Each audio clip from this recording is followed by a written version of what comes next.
তৃণমূলের সব নেতা মন্ত্রী কাউন্সিলর এমএলএ টেমএলএরা সব গিয়ে দাঁড়িয়ে মাছের উৎসব হচ্ছে, এই সব চলছে, কিন্তু প্রতিবাদ বিক্ষোভ তখন আটকে দেওয়া হচ্ছে। ক্যাশ বা অন্য কোনো রকম প্রলোভন এইগুলো দেখিয়ে তাদের আনতে হয় না, তারা ভালোবেসে আসেন। আমাদের মিটিং মিছিলগুলো সেই জন্য বড় হয়, মানে জমায়েতের অঙ্ক দিয়ে ভোট হয় না সবটা।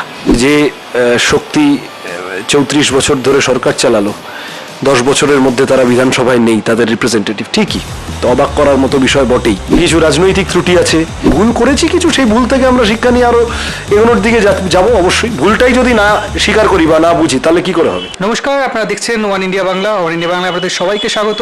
আমরা এই মুহূর্তে রয়েছি এসএফআইয়ের যে রাজ্য সদর দপ্তর বলা যেতে পারে, দীনেশ চন্দ্র মজুমদার ভবনে আমরা রয়েছি, এবং আপনারা দেখতে পাচ্ছেন যে একটা যে ছবি, মানে এখন যেখানে যে কোনো পার্টি অফিসে একটা এসি এবং একটা গদিওয়ালা চেয়ার, সেই একটা যে ছবি চেঞ্জ হয়েছে শেষ কয়েক বছরে, এখানে কিন্তু সেরকম কোনো ছবি নেই।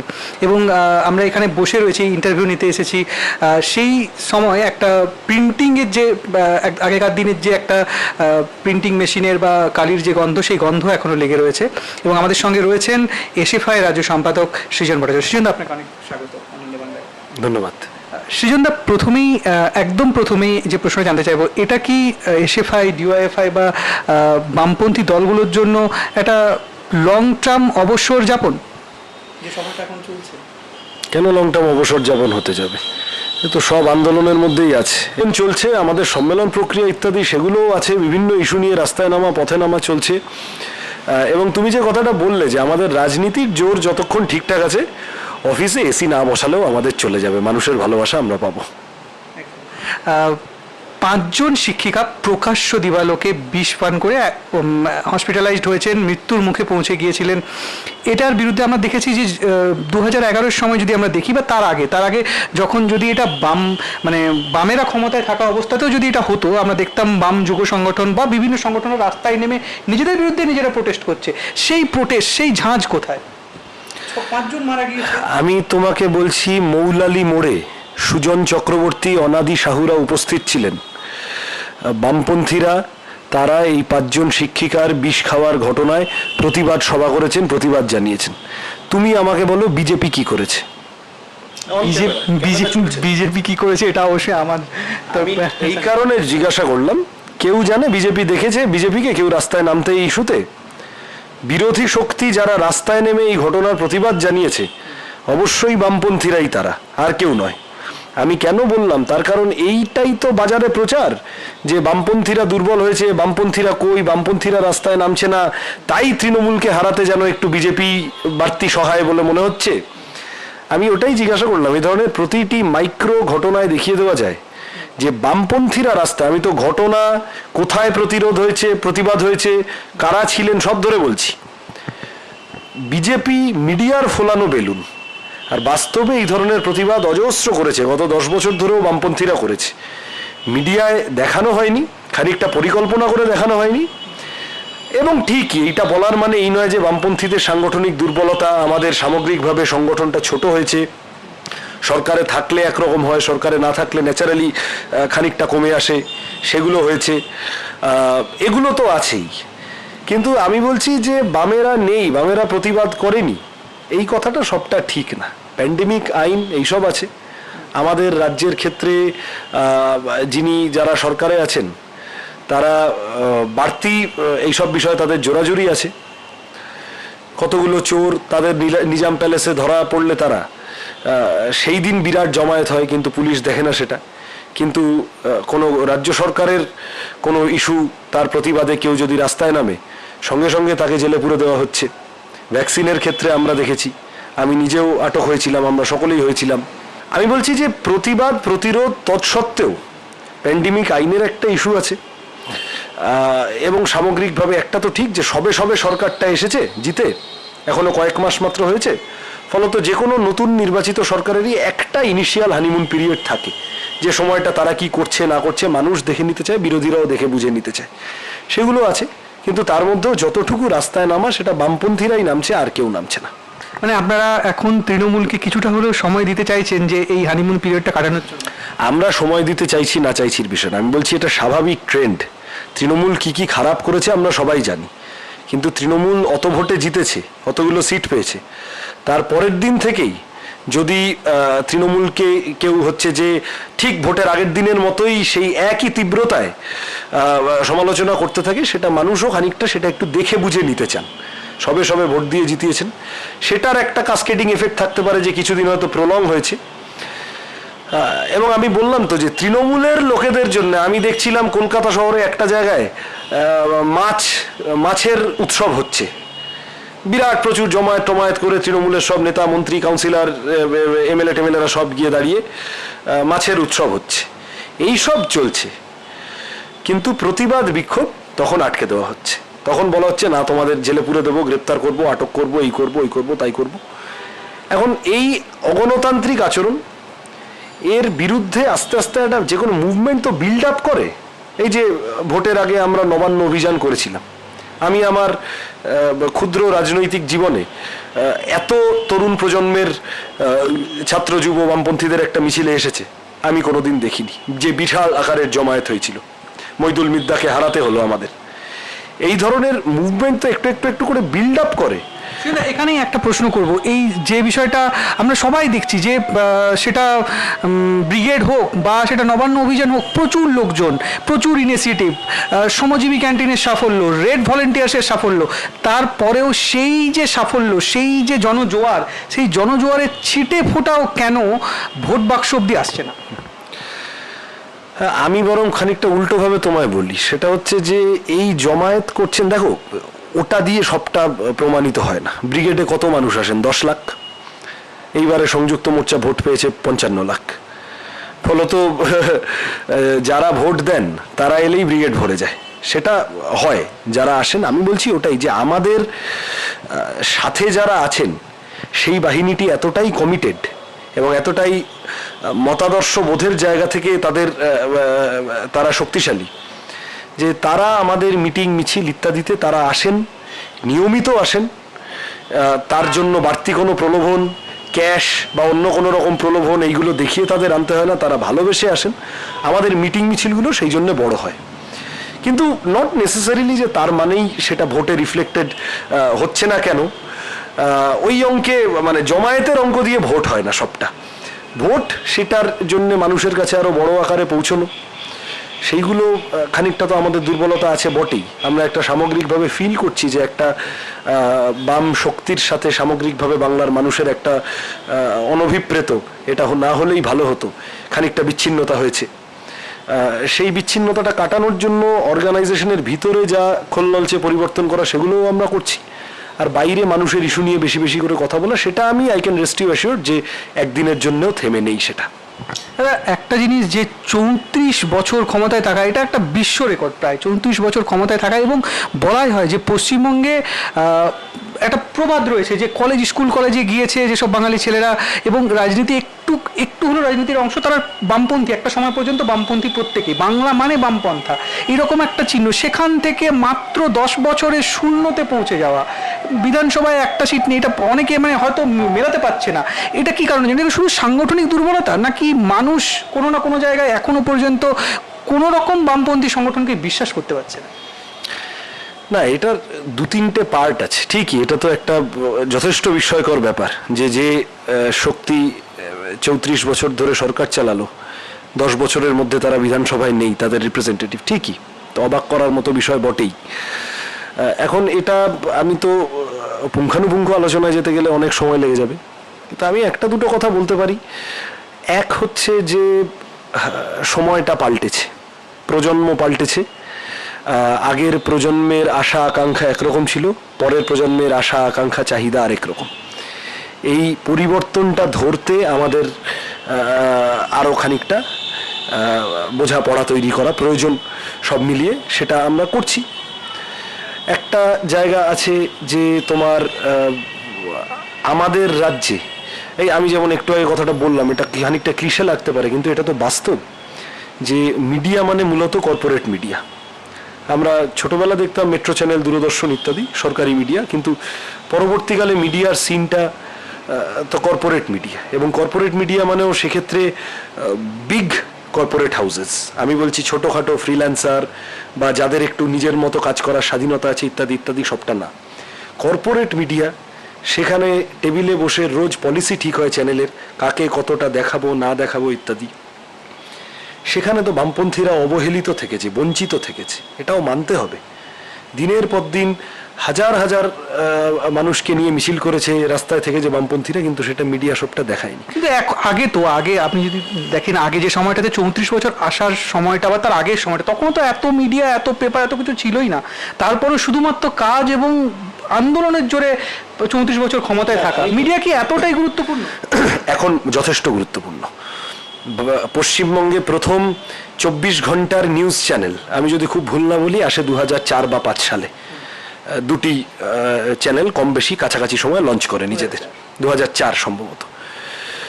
ফলত তার এই যে 24 ঘন্টার নিউজ চ্যানেল, প্রতিনিয়ত প্রতি মুহূর্তে তারা ব্রেকিং নিউজ দিচ্ছে, প্যানেল ডিসকাশন বসাচ্ছে, এই করছে ওই করছে, তারা সামগ্রিক অভিঘাত আছে সমাজের উপরে, যেটা আগে সবটা ছিল না, যে আগে মিডিয়ার চেহারাই ছিল। দেখো, আনন্দবাজার বা যুগান্তর কোনোদিনই বামপন্থীদের সমর্থন করেনি। সেটা আমি বলছি না যে মিডিয়ার আনুকূল্য নিয়ে বামপন্থীরা চলবে, এইটা আমার কথাটার অর্থ এটা ধরো না। বামপন্থীদের নিজস্ব নেটওয়ার্ক, তাদের নিজস্ব স্ট্রাকচারাল নেটওয়ার্ক, বামপন্থীদের সংগঠন, যেটা গোটা দেশের কাছে একটা ঈর্ষার বিষয় ছিল, গবেষণার বিষয় ছিল। আমি দেখেছি বড় বড় বিজনেস হাউসে কমিউনিস্ট পার্টির সংগঠন পড়ানো হয়। এই সংগঠনটা এখন তো বেশ খানিকটা ক্ষতিগ্রস্ত হয়েছে বটেই, লোক কমে এসেছে, সেই অর্থে প্রসার নেটওয়ার্কটার চেহারাটা খানিকটা সংকুচিত হয়েছে, ঠিক, এইগুলো তো আছেই। এর পিছনে কিছু রাজনৈতিক ত্রুটি আছে, কিছু ক্ষেত্রে গরিব মানুষের মনে হয়েছে যে বামপন্থীরা আমাদের থেকে সরে গেছে, গরিব মানুষ অন্য কারুর কাছে গিয়েছেন, হতে পারে। আমি যেটা বললাম, নতুন প্রজন্মের আশা আকাঙ্ক্ষা, সেটা খানিকটা বুঝতে দেরি হয়েছে। এগুলো আছে, এগুলো নিয়ে অসুবিধার কিছু নেই, এবং এগুলো আমরা যে খুব অ্যাডমিট করতে খুব আমাদের মানে লজ্জা লাগে, সংকোচ বোধ করি, এগুলো না। আমরা ভুল করেছি কিছু, সেই ভুল থেকে আমরা শিক্ষা নিয়ে আরো এগোনোর দিকে যাব। অবশ্যই ভুলটাই যদি না স্বীকার করি বা না বুঝি, তাহলে কি করে হবে, সেটা ঠিক আছে। কিন্তু উল্টো দিকটাও হচ্ছে যে কেবলমাত্র বামপন্থীদের সাংগঠনিক দুর্বলতার জন্যেই বামপন্থীরা 10 বছরের মাথায় শূন্য হয়েছে, এরকমটা না। এইটা আমি খানিকটা ধরাতে চেষ্টা করছি। আমরা যখন বামপন্থীদের সম্পর্কে আলোচনা করি, আমাদের আলোচনাটা মূলত হয়ে যায় যে বামপন্থীদের সাংগঠনিক দুর্বলতা, তারা এই পারেনি, তাদের কি ব্যর্থতা, তাদের কি অমুক, তাদের কি তমুক, এবং আরো বিভিন্ন রকম কথাবার্তা। কিন্তু উল্টো দিকটা হচ্ছে 2004-5 সালের পর কর্পোরেট মিডিয়ার অনুপ্রবেশ, এবং মূলত 2007, 8, 9-এর পর থেকে যে ম্যাসিভ আকারে বামপন্থীদের দিনের পর দিন প্র্যাকটিক্যালি ব্ল্যাকআউট করা, বামপন্থীদের দিনের পর দিন খুব অল্প সময় তাদের জন্য স্ক্রিন টাইম থাকবে, আর তাদের দেখানো হবে না। বামপন্থীরা ব্রিগেড করছে, 6-এর পাতায় একটা ছোট্ট খবর, এরকম দিনও আমরা দেখেছি। বামপন্থীদের শয়ে লোক খুন হচ্ছে যখন বামফ্রন্ট সরকার চলে যাচ্ছে, জঙ্গলমহলে এবং অন্যান্য জায়গায়, কোথাও একটা খবর নেই। উল্টো দিকে যিনি এখন সরকারে আছেন, তার দলের কাউকে মশা কামড়ালে সেইটা ফ্রন্ট পেজে বড় করে খবর হচ্ছে। এই দিনগুলো তো আমরা সবটা দেখেছি, তার একটা কালেকটিভ অভিঘাত আছে। এবং এটাও ঠিক, আমি তোমায় খানিকটা দায়িত্ব নিয়েই বলছি, ভবিষ্যতের গবেষণা ইত্যাদি প্রমাণ করবে, 2006, 7, 8 থেকে 2017-18 পশ্চিমবাংলার বামপন্থীদের যে পরিমাণ ফিজিক্যাল আক্রমণের মুখে পড়তে হয়েছে, স্বাধীন ভারতে কোনো রাজ্যে কোনো রাজনৈতিক দলকে সেই পরিমাণ ফিজিক্যাল আক্রমণের মুখে পড়তে হয়নি।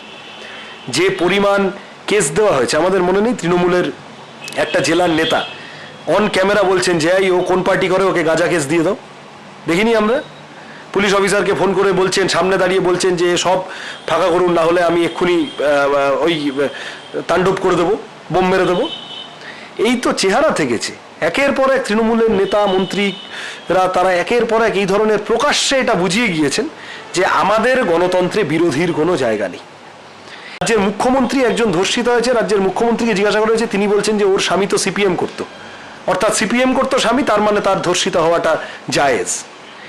এই ফ্যাক্টরগুলোকেও তো খানিকটা বুঝতে হবে। বামপন্থীদের সামগ্রিকভাবে ব্যাপক আকারে দুর্বল করে দেওয়ার একটা সামগ্রিক চক্রান্ত হয়েছে। আমি বলছি না যে আমাদের সাংগঠনিক দুর্বলতা, কিছু বললে এখন এইগুলো বললেই তোমরা বলো যে আপনারা খালি সবেতে চক্রান্ত দেখেন, না, আমাদের সাংগঠনিক দুর্বলতা আমি করছি না, সেগুলো তো আছে বটেই। এই সাংগঠনিক দুর্বলতার পিছনে আমাদের যেমন ত্রুটি আছে, এইটাও আছে যে সামগ্রিক আক্রমণটা, এটা স্বাধীন ভারতের ইতিহাসে কোনো রাজনৈতিক দলকে কোনো রাজ্যে ফেস করতে হয়নি।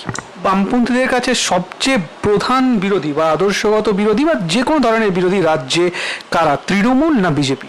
ভারতে আছি, ভারতবর্ষের মেজরিটেরিয়ান সাম্প্রদায়িক ধর্মান্ধ ফ্যাসিবাদী শক্তি হচ্ছে আরএসএস, তার নেতৃত্বে বিজেপি। আমাদের এখানে কোনো কনফিউশন নেই যে বিজেপি আমাদের প্রধান শত্রু, কারণ বিজেপি এই দেশের ক্যারেক্টার পাল্টে দিতে চায়, দেশটাকে পিছিয়ে নিয়ে যেতে চায়। তৃণমূল একটা আঞ্চলিক ফেনোমেনা। আমাদের রাজ্যে বিজেপি প্রধান শত্রু হওয়া সত্ত্বেও আমরা গলা খুলে তৃণমূল খুব ভালো এই কথাটা বলতে পারছি না কেন? আমাদের নয়, তার কারণ তৃণমূলের ইতিহাস বলছে যে এই তৃণমূল জন্ম হয়েছিল আরএসএস এর হাতে, বিজেপির হাতে। আমি বলছি না, শোভন চ্যাটার্জি এতদিন তৃণমূলের নেতা ছিলেন, এখন কি স্ট্যাটাস তার আমি জানি না। কিছুদিন আগে বিজেপিতে গিয়েছিলেন, বিজেপিতে গিয়ে শোভন চ্যাটার্জি বলেছিলেন 1998 সালে কংগ্রেস ভেঙে তৃণমূল কংগ্রেস দলটা তৈরি হয়েছিল আরএসএস এর পরামর্শে। পার্টির প্রতীক থেকে রেজিস্ট্রেশন থেকে সব আরএসএস এর সহায়তায়। বাজপেয়ী সরকারে 2-3বার মন্ত্রী থেকে এসেছেন আজকের যিনি মুখ্যমন্ত্রী। আমাদের কাছে প্রধান শত্রু বিজেপি। এই রাজ্যে তৃণমূল এমন সব কাণ্ডকারখানা করেছে, মারধর করে বামপন্থীদের উপর চরম আক্রমণ থেকে শুরু করে যে ভয়েডটা তৈরি হয়েছিল রাজনীতিতে, সেই শূন্যতায় বিজেপিকে প্র্যাকটিক্যালি জামাই আদর করে ডেকে আনা। আরএসএস এর স্কুল বামেদের আমলে কত ছিল আর তৃণমূলের আমলে কত হয়েছে? এই যে এত রকম জায়গায় দাঙ্গা টাঙ্গা হয়েছে, এত রকম ঝগড়াঝাটি হচ্ছে, কমিউনাল ঝগড়াঝাটি হয়েছে, কালিয়াচক বলো, ধুলাগড় বলো, আসানসোল বলো, ক্যানিং বলো, অমুক বলো, তমুক বলো, এ বামফ্রন্টের আমলে হয়েছিল? হতো এগুলো? তসলিমা নাসরিন, ওই একটা তুমি ঘটনা বের করতে পারবে, একটা তসলিমা নাসরিনকে নিয়ে এখন তৃণমূলের এমপি ইদ্রিস আলী পাকসার কাছে ঝামেলা বাঁধাতে চেষ্টা করেছিল। বুদ্ধদেব ভট্টাচার্য বলেছিলেন সাম্প্রদায়িকতার চেষ্টা করলে মাথা ভেঙে দেব, দাঙ্গা করার চেষ্টা করতে এলে। এক বিকেলের মধ্যে সব ঠান্ডা হয়ে গিয়েছিল। মিডিয়া এমন জিনিস, এখন বলছে যে আহা বামেরা নেই কেন, এখন বলছে সাম্প্রদায়িকতার বিরুদ্ধে লড়াইতে বামেরা কেন নেই। সেদিন যখন বুদ্ধদেব ভট্টাচার্য বলেছিলেন দাঙ্গা করতে এলে মাথা ভেঙে দেব, গোটা বাক্যটাকে ডিস্টর্ট করে কেবলমাত্র মাথা ভেঙে দেব কথাটুকুকে তুলে নিয়ে বুদ্ধদেব ভট্টাচার্য বলেছেন মাথা ভেঙে দেব, উনি কি অগণতান্ত্রিক লোক বলে ব্যাপক সমালোচনা করিয়েছিল। ফলত আমার কথা হচ্ছে যে বামেদের কনসিস্টেন্ট ইতিহাস আছে। ভোটের আগে যে ধরনের জোরালো বা চাঁচাছোলা আক্রমণ তৃণমূলের বিরুদ্ধে, মমতা বন্দ্যোপাধ্যায়ের বিরুদ্ধে ছিল, সেটা খানিকটা কমে গিয়ে এখন যেটা শোনা যাচ্ছে, তোমাদের এই যেটা তুমি বলছো যে গলায় শোনা যাচ্ছে যে এটা হলে হয়তো বন্ধু হতে পারে। মানে যদি আগামী দিনে এরকম হয় যে মমতা বন্দ্যোপাধ্যায় বলে দিলেন আরএসএস খারাপ, আরএসএসের বিরুদ্ধে আমরা লড়বো, তাহলে সেদিন কি আমরা দেখতে পাবো যে একই জায়গাতে সবুজ কালারের কাস্তা হাতুড়ি বা লাল কালারের ঘাসফুল? আগে ওনাকে তো প্রমাণ করতে হবে, এই যদি কিন্তুর প্রশ্নই আসছে না। কারণ তৃণমূলের প্রমাণ করতে হবে যে ওরা বিজেপি আরএসএস এর রাজনৈতিক আদর্শগত বিরোধী। এ প্রমাণটা করুক। এ প্রমাণ করা খুব সহজ নয়, পারবে না। এই মুকুল রায় 3 দিন আগে তৃণমূলের 2 নম্বর লোক ছিল, তারপর দেখলাম বিজেপির 2 নম্বর লোক হলো, এখন আবার তৃণমূলের 2 নম্বর লোক হয়ে গেছে। দলত্যাগ বিরোধী আইন টাইনে কেস খাবে বলে বোধহয়, আমি জানি না। সাংবাদিকরা জিজ্ঞাসা করলে বলছে আমি কখনো বিজেপি কখনো তৃণমূল, গোলানো উত্তর দিচ্ছেন। তো এই সব লোক নিয়ে তৃণমূল কি করে ফ্যাসিবাদীদের বিরুদ্ধে লড়বে? বরং তৃণমূলে যদি কোনো ভালো লোক থাকেন যিনি মনে করেন যে বিজেপির বিরুদ্ধে সত্যি সত্যি লড়াই করা উচিত, আমরা তাদেরকে বলছি যে হ্যাঁ, আমরা ভোটে খানিকটা দুর্বল হয়েছি, রাস্তার লড়াইতে দুর্বল হইনি।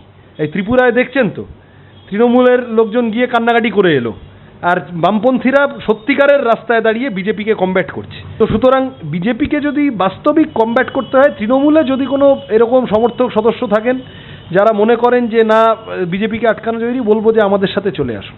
তৃণমূলকে দিয়ে বিজেপি সবটা হবে না।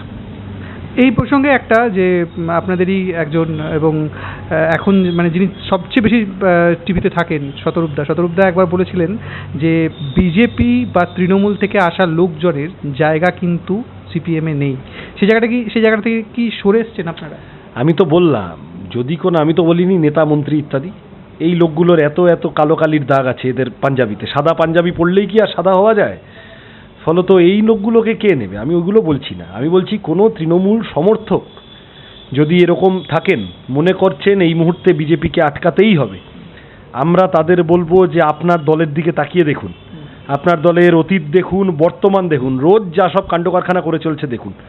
বিজেপির সাথে, কেন্দ্রীয় সরকারের সাথে কোথাও কোনো বোঝাপড়া আছে কিনা এটা ভালো করে ভেবে দেখুন।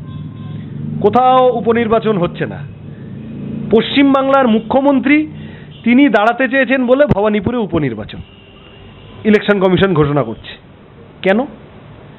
একজন মুখ্যমন্ত্রী থাকতে পারবেন কি পারবেন না সেইটা ইলেকশন কমিশনের মূল কাজ হয়ে দাঁড়িয়েছে। ওটা কি সাংবিধানিক সংকট তৈরি হয় ওতে? সব জায়গায় নির্বাচন করান, পুরো নির্বাচনগুলো এতদিন ধরে বাকি পড়ে আছে, করাচ্ছেন না কেন? প্রতিদিন অনুরূপ প্রতিটি ঘটনায় প্রমাণিত হচ্ছে যে তৃণমূল আর বিজেপি তাদের মধ্যে কার্য পদ্ধতিতে বহুদিন ধরে হয়ে আসছে। এই যে কথাটা হলো বিজেমূল, আমরা এটা বলেছি যে বিজেমূল কোনো পলিটিক্যাল ফর্মুলেশন নয়, যে কথা আমিও একটু আগে তোমায় বললাম যে বিজেপি একটা পলিটিক্যালি অন্য সমস্ত শক্তির থেকে আলাদা একটা ফোর্স, ফ্যাসিবাদী ফোর্স, তাকে অন্য কারোর সাথে গোলাচ্ছি না আমরা। কিন্তু এই যে কথাটা সমর্থকদের মধ্যে উঠে এলো বিজেমূল, এটার কারণটা কি? এই যে আয়ারাম গয়ারাম চলতে দেখেছে, এই যে তৎকাল টিকিটে যাতায়াত করছে চলতে দেখেছে, সব ভোটের আগে হিড়িক পড়ে গিয়েছিল, এখন ভোটের পরে একটার পর একটা বিজেপি এমএলএ তৃণমূলে ফিরছে, তাই তো? দুদিন আগে বোধহয় একটা উত্তরবঙ্গের লোক জয়েন করেছে তৃণমূলে। ফলত যে মানুষ বিজেপিকে অপছন্দ করেন সেই মানুষের কাছে বিজেপি আর তৃণমূলের খুব ফারাক থাকতে হবে। তো এই লোকটা যে এলো দুদিন আগে, সেই লোকটা দুদিন আগে পর্যন্ত বিজেপির ফ্যাসিবাদী রাজনীতির সমর্থক ছিল, আর এখন হঠাৎ হাতে ঘাসফুলের ঝান্ডা নিয়ে ও বিরাট ফ্যাসিবাদ বিরোধী হয়ে যাবে? এভাবে হয় নাকি? এগুলো এদের দলে চলে, এগুলো আমাদের দলে চলে না। আমরা অবশ্যই, শতরূপদা যদি বলে থাকে খুব কারেক্টলি বলেছে যে আমরা ওই রকমভাবে দরজা খুলে বসে নেই। কিন্তু আমি বলছি কোনো সমর্থক, যারা যে মানুষ তৃণমূলকে ভোট দিয়েছেন সেই মানুষ বিজেপি সম্পর্কে সত্যিই ওটাকে একটা থ্রেট মনে করছেন, আমরা তাদের অনুরোধ করব যে তৃণমূল যা করছে করুক। আমাদের লোকসভা নির্বাচনে তো বিজেপিকে তাড়াতে হবে, 1 পয়েন্ট এজেন্ডা। কিন্তু আপনি একটু ভেবে দেখুন যে আসলে ইতিহাস কাদের পক্ষে আছে, বিজেপি বিরোধী লড়াইয়ের ইতিহাস কাদের সাথে আছে, কারা বিজেপি বিরোধী লড়াইতে বেশি ক্রেডিবল ফোর্স, সেটা জাজ করুন। যদি মনে হয় বামপন্থীদের সমর্থন করবেন, আসুন, আমরা আপনার সমর্থন নিতে আগ্রহী। একদম, আমরা আলোচনার শেষে একদম পৌঁছে গিয়েছি। আমি একটা প্রশ্নের উত্তর জানতে চাইবো। একজন তৃণমূলের একজন ইউথ পার্সনের কাছ থেকেই কিন্তু একটা স্লোগান উঠেছিল, যে স্লোগানটা কিন্তু পুরো নির্বাচন জুড়ে চর্চায় ছিল, খেলা হবে। আজকের এই মুহূর্তে যে রাজ্যের অবস্থা, সেই অবস্থায় দাঁড়িয়ে এই খেলা হবে স্লোগানটার কি মানে রয়েছে আপনার কাছে?